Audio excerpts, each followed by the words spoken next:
자, 그러면 이제 오늘 배웠던 내용 우리 일일학습 문제를 한번 풀어볼게요.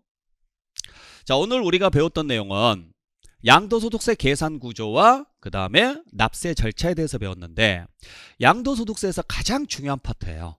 그리고 가장 어려운 부분이기도 하고, 그래서 미리에 설명을 드리는 거니까 시간 나실 때마다 계속 반복해서 봐주시길 부탁드릴게요. 자, 그러면 1번 보죠. 자, 1번 보시면 양도소득 금액은 양도가액에서 장기보유 특별공제액을 공제해서 계산한다. 계산식 문제가 나왔네요. 자, 계산식 문제가 나왔으니까 고민하지 마시고요. 가, 필, 차, 특, 소, 기, 과. 자, 그래서 보니까 도착점이 소고 출발점이 가네요. 그러면 도착점이 소고 출발점이 가니까 여기서부터 여기까지 오려면요, 필요경비 하나 빼야죠, 장특공제 하나 빼야죠. 근데 여기는 장기보유 특별공제만 공제한다 그랬으니까 틀렸죠? 요 사이에 뭐가 하나 더 들어가야 돼요? 필요경비가 하나 더 들어가야 되겠죠. 네. 자, 그 다음에 2번에 보니까 자, 무슨 단어가 딱 보이느냐면 매, 감, 기. 자, 문제 풀 때 매, 감, 기 이 문장이 딱 나오죠. 그러면 제일 먼저 확인하셔야 될 것은 뭐 확인하셔야 되느냐면 매, 감 순서가 맞느냐 안 맞느냐부터 확인하셔야 돼요. 매감. 왜냐면 우리 추계 순서가, 자, 이 문제가 나오면 무조건 추계 문제거든요. 그랬을 때 항상 여러분들이 외우셔야 될 것은 매, 감, 환, 기 이렇게 적어놓고 외우셔야 돼요. 그래 놓고 여기를 가운데를 치셔야죠. 자, 그러면 취득가액이든 양도가액이든 이 순서는 무조건 나와야 돼요. 그래서 이거부터 보시라고요. 매감 순서 맞죠? 그러면 이제 두 번째는 양도를 물어봤으면은 이 글자가 들어가면 안 되고, 취득을 물어봤으면은 이 글자가 무조건 들어가야 되고. 아시겠나요? 그래서 앞에 보니까 뭘 물어봤어요? 취득을 물어봤네요. 그러면 중간에 반드시 뭐가 들어가야 돼요? 환산이 들어가야죠. 환산이. 이렇게 풀어내셔야 돼요. 자, 그 다음에 3번에 양도가 기준시가래요. 그러면 취득은 죽었다 깨어나도 뭘로 가야 돼요? 기준시가로 가야죠. 맞죠? 네. 아까 설명드렸던 내용입니다. 그래서 우리 다시 한번 정리를 해드릴게요. 자, 양도가액에서 필요경비인 취득가액과 기타 경비를 빼서 양도 차익을 구하시면 되는데, 모든 결정은 양도가 1번이고 취득이 2번이고 기타가 3번이다. 아까 했던 내용. 그래서 양도가액 원칙이 실거래 확인 안 되면, 매매사례 확인 안 되면, 감정가액 그래도 확인 안 되면 기준시가, 그리고 기준시가에서 선을 그은 다음에 취득가액으로 넘어가서 취득가액도 원칙은 실거래 확인 안 되면, 매매사례 확인 안 되면, 감정가액 그래도 확인 안 되면 환산하십시오. 단 양도가액이 기준시가면은 취득가액은 무조건 기준시가입니다. 그 다음에 실거래에서 선을 그은 다음에 취득가액이 실거래일 때만 자본적 지출에 가고 양도비가 비용 처리가 되고, 매매 사례로 간다거나 감정가액으로 간다거나 환산가액으로 간다거나 기준시가로 갔다, 그때는 무조건 계산 공제한 금액으로 갑니다.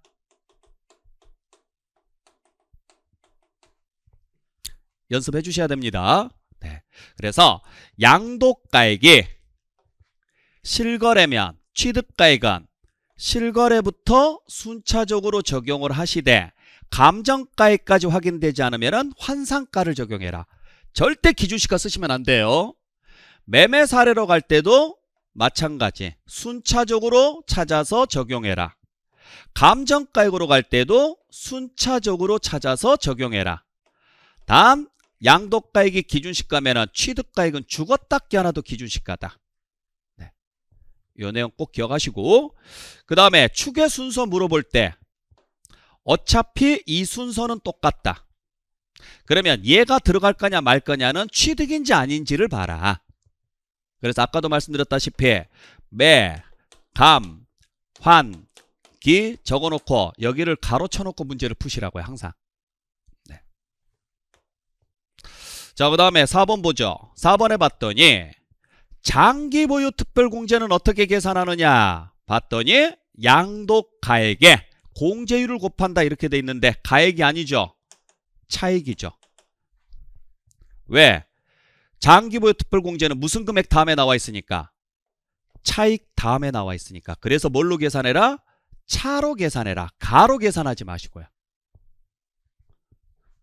그 다음에 5번. 자, 장기 보유 특별공제율이 몇 프로냐 물어봤습니다. 그래서 봤더니 일단 여러분들 몇 프로냐 할 때 먼저 보셔야 될 게 보유기간을 보셔야 되죠. 10년이니까 곱하기 2하면요. 20%죠? 자, 20이 맞습니다. 그러면 여기서 멈추지 마시고요. 하나 더 보셔야 될 게 있어요. 얘가 장기 보유 특별공제가 되는지 안 되는지를 봐야죠. 봤더니 국내 있고 부동산이고 3년 이상 보유했습니다. 가능하죠? 미등기 아니죠? 그러니까 얘는 맞는 문장이죠. 그래서 그냥 공제율만 보시면 안 돼요. 왜냐면 자 10년이니까 곱하기 2에서 20%다. 맞네 하고 넘어간단 말이에요. 근데 나중에 봤더니 여기를 지상권을 줄 수도 있어요. 여기를 전세권을 줄 수도 있어요. 지상권이나 전세권은 원래 장특공제가 안 됩니다. 그러니까 오해하지 마시라는 이야기예요. 확실하게 체크하고 들어가셔야 돼요. 자, 그 다음에 6번 볼게요. 자, 6번 봤더니 공제받을 수 있냐 없냐 물어봤네요. 공제 문제네? 그래서 앞에 보니까 무슨 문제예요? 차손 문제네요. 자, 차손 공제가 되는지 안 되는지 이건 기본 공제처럼 풀어라. 우리가 알아야 될 것은 딱 하나. 같은 집안이냐 다른 집안이냐만 확인하면 돼요. 그래서 봤더니 주어진 자산이 토지하고 전세권입니다. 같은 집안이에요? 다른 집안이에요? 같은 집안이죠. 그러니까 공제받을 수 있다라고 해야죠. 올해 시험 문제 나왔던 내용이에요. 그 다음에 7번은 세율 문제죠. 자, 세율 문제가 나왔으니까 제가 아까 설명드렸던 것처럼 4, 5, 6, 7, 자, 6 이렇게 적어놓고 보니까 일단 분양권입니다. 분양권이면 윗칸이네요. 두 번째는 보유기간이 2년 6개월입니다. 2년 6개월이면 여기로 들어가야 되겠네요. 분양권만큼은. 그래서 50%가 아니라 60%가 돼야죠. 100분의 60. 됐어요? 네. 여러분들 참고로 분양권하고 입주권하고는 차이점 아시죠? 분양권은 처음부터 권리인 게 분양권이고 입주권은 주택이었던 사람이 재개발이나 재건축을 통해서 권리로 받는 거예요. 그러니까 재개발, 재건축만 아니었으면 주택이었을 거 아니에요. 그래서 입주권 상태로 가지고 있는 사람이 팔 때는 2년만 넘어가면 정상적으로 누진세를 적용을 해주는 거고 분양권은 처음부터 권리였기 때문에 분양권 상태로 파는 것은 투기로 보는 거예요. 구분 잘 하셔야 돼요. 자, 그 다음에 8번 볼게요. 자, 8번 보시면 신고하라고 돼 있어요. 그래서 봤더니 양도일, 분기, 말일, 3개월이 주어졌네요. 그죠? 그러면 일단 3개월이 나오려면 뭐가 나와야 돼요? 부담부 증여가 나와야죠. 그러면 부담부 증여는 2개월이 아니라 3개월인데 그게 분기가 아니라 언제요? 달에 말일이 돼야죠. 달에. 아시겠죠? 그래서 항상 양도일, 달, 2개월 이렇게 적어놓고 여기를 바꿀 건지 여기를 바꿀 건지 여기를 바꿀 건지 하나만 바꾸는 거야. 하나만. 부담부 증여 같은 경우는 여기가 3개월로 바뀌는 거니까 나머지는 바뀌면 안 되는 거죠. 아시겠죠?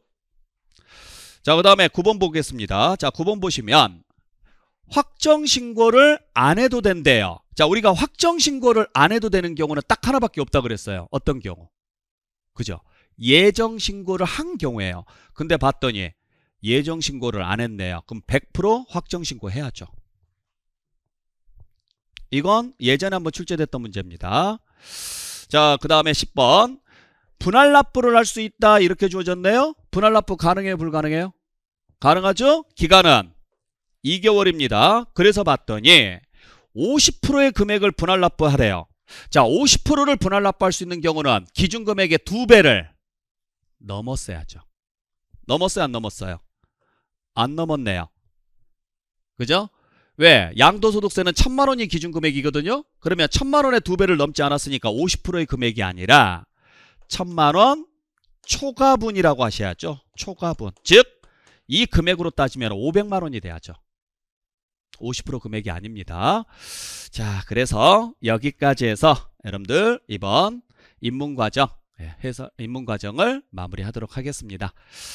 자, 뭐 아까도 말씀드렸다시피 제가 이제 처음 이렇게 해커스에 와서 여러분들하고 같이 공부를 하게 됐는데, 제가 수업을 해드리게 됐는데, 앞으로 많이 부족한 부분도 발생할 수도 있을 겁니다. 하지만 여러분들에게 최선을 다해서 수업을 해드릴 것을 약속드리고, 여러분들도 잘 믿고 따라와 주신다 그러면 제가 여러분들 반드시 합격할 수 있게끔 해드리도록 할 테니까 믿고 따라와 주세요. 그리고 이론 과정은 좀 지루할 수는 있어요. 근데 나중에 이론이 어느 정도 되고 나서 문제풀이 과정으로 넘어갔을 때는 여러분들에게 어떤 식으로 문제를 풀어내야지만 빠른 시간 내에 효율적으로 풀어낼 수 있는지 그 기술들을 정확하게 전달을 해드릴 테니까 꾸준하게 따라오셔야 돼요. 아시겠나요? 네. 자, 여러분들 입문과정 고생 많이 하셨고, 다음 시간에 기본 이론 과정에서 다시 뵙도록 하겠습니다. 마치겠습니다.